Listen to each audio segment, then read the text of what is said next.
बच्चों आपका देखो तो बच्चों न्यू टॉपिक है हम लोग का क्या आइसो मरिज्म है कि नहीं बच्चों। नेक्स्ट टॉपिक हम लोग का क्या है बच्चों आइसोमरिज्म। आइसोमरिज्म का मतलब क्या होता है बच्चों सेम मॉलिक्यूलर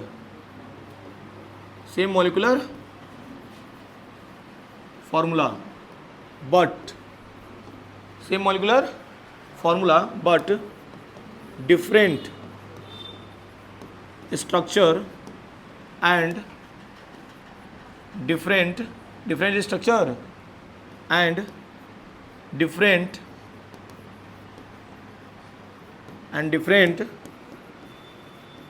spatial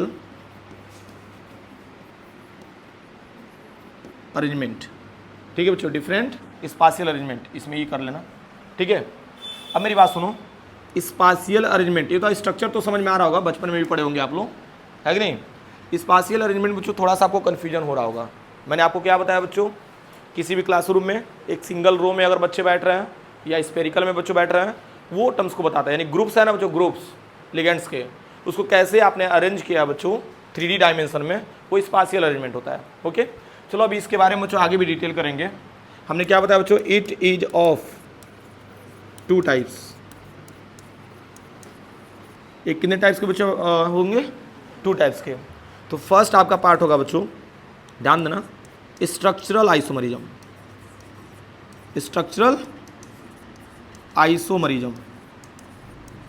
खूब ध्यान से मेरी बातों को समझो बच्चों। फर्स्ट क्या होगा structural isomerism and B part हो जाएगा बच्चों हमारा स्टेरियो आइसोमरिज्म। क्या हो जाएगा बच्चों स्टेरियो आइसोमरिज्म या बच्चों इसको स्पेस आइसोमरिज्म भी बोलते हैं हम लोग। क्या बोलते हैं हम लोग स्पेस आइसोमरिज्म। ठीक है बच्चों स्टेरियो आइसोमरिज्म या स्पेस आइसोमरिज्म यहाँ तक तुम क्लियर हो रहे हैं। अब मेरी बात समझो तो बच्चों यहाँ पे जो हमारा स्ट्रक्चरल आइसोमरिज्म होता है बच्चों इसको भी हम लोग बच्चों डिफरेंट पार्ट्स में क्या करते हैं क्लासिफाई करते हैं।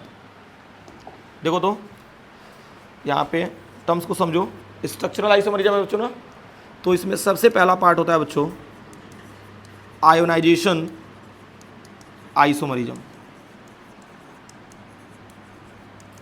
पहला क्या होता है बच्चों आयोनाइजेशन आइसोमरिज्म एंड दूसरा हो जाएगा बच्चों आपका हाइड्रेट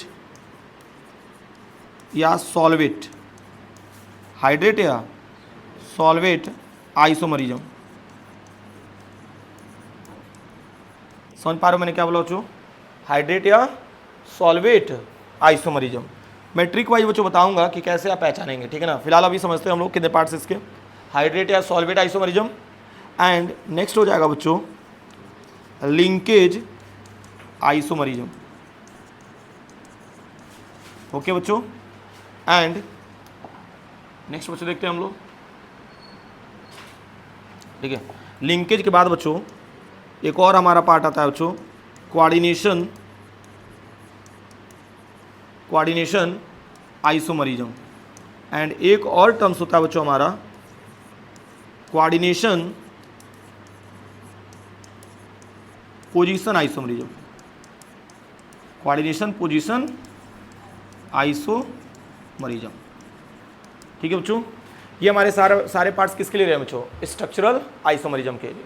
ठीक है ना एंड नेक्स्ट बात करते हैं बच्चों हम लोग स्टेरियो आइसोमरिज्म के लिए। खूब ध्यान से समझना तो स्टेरियो आइसोमरिज्म को 2 पार्ट्स में डिवाइड करते हैं। ठीक है ना एक हमारा होता है बच्चों जियोमेट्रिकल आइसोमरिज्म। ओके जिसको इन शॉर्ट बच्चों बोलते हैं हम लोग G.I। ओके और इसको बच्चों हम लोग सीस एंड ट्रांस के टर्म्स में बच्चों डील करते हैं। हम लोग सीस एंड ट्रांस के टर्म में इसको क्या करते हैं हम लोग डील करते हैं। एंड नेक्स्ट बात कर रहे हैं बच्चों ऑप्टिकल आइसोमरिज्म।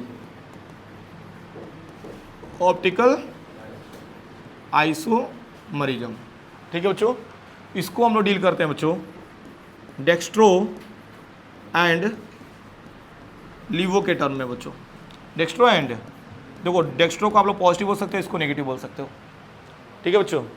इसको डेक्स्ट्रो एंड लीवो के टर्म्स में क्या करते हैं हम लोग, डील करते हैं। यहाँ तक टर्म्स क्लियर हो रहा है बच्चों, ठीक है ना। एक एक टर्म्स बच्चों काफ़ी आसान है, ठीक है ना। अब चलो थोड़ा सा मैं हिंट दे रहा हूँ बच्चों, देखो आयोनाइजेशन आइसोमरिज्म का मतलब क्या होगा, जैसे मान लो दो कंपाउंड्स हमारे पास दिए रहेंगे, दोनों का बच्चों मॉलिक्यूलर फॉर्मूला क्या होगा, सेम होगा, लेकिन आयंस क्या होंगे, एक्सचेंज होंगे एक दूसरे के, आयंस एक्सचेंज होंगे बच्चों। फिर हाइड्रेट या सॉल्वेट आइसोमरिज्म की बात कर लेते हैं हम लोग, तो इसमें बच्चों पानी का एक्सचेंज होगा बच्चों, दो मॉलिक्यूलर फॉर्मूले रहेंगे बच्चों, लेकिन बस पानी का है। हाइड्रेट मतलब क्या होता है, पानी। और लिंकेज की बात करेंगे तो लिंकेज में हम एक्चुअली जानते हो किसको लेते हैं, एम्बीडेंटेड लिगेंड्स को लेते हैं। आप देखते ही समझ जाएंगे बच्चों, एम्बीडेंटेड लिगेंड्स की बात करते हैं। किसकी बात कर रहे हैं हम लोग, एम्बीडेंटेड। और इसमें बच्चों आपका दिखेगा H2O, okay. And coordination isomerism की अगर हम बात करेंगे बच्चों, जिसमें दो दो कॉम्प्लेक्स दिखेंगे आपको, कितने कॉम्प्लेक्स, दो दो बच्चों। और इसमें पोजीशन की बात करते हैं बच्चों, ठीक है ना, इसमें पोजीशन चेंज होता है, ओके। चलो ये हमारे तो स्ट्रक्चरल आइसोमरिज्म के लिए बच्चों पार्ट रहे हैं। फिर बात करते हैं जियोमेट्रिकल आइसोमरिज्म के लिए, ठीक है बच्चों। तो सीस एंड ट्रांस आप लोग बचपन में भी पढ़े होंगे क्लास 11th में। भाई सीस एंड ट्रांस की बात होती है ना, तो सीस में क्या होता है बच्चों, आपके सिमिलर ग्रुप्स जो होते हैं बच्चों एक साइड रहते हैं, और ट्रांस में क्या होता है, सिमिलर ग्रुप अपोजिट डायरेक्शन में रहते हैं। एंड ऑप्टिकल आइसोमरिज्म का मतलब क्या होता है बच्चों, super imposable and non super imposable के बारे में बच्चों समझते हैं हम लोग। कहने का मीनिंग क्या है बच्चों, देखो ऑप्टिकल आइसोमरिज्म वो टर्म वो ऑर्गेनिक कंपाउंड्स बच्चों शो करता है, इनऑर्गेनिक कंपाउंड्स, जिसका बच्चों सुपर इम्पोजेबल जो होता है ना, प्लेन पोलराइजिंग लाइट, उसको क्या कर देता है, बेंड कर देता है। प्लेन पोलराइजिंग लाइट को क्या कर देता है, बेंड कर देता है। इसके कहने का मतलब क्या है बच्चों, जैसे मान लो दो मिरर इमेज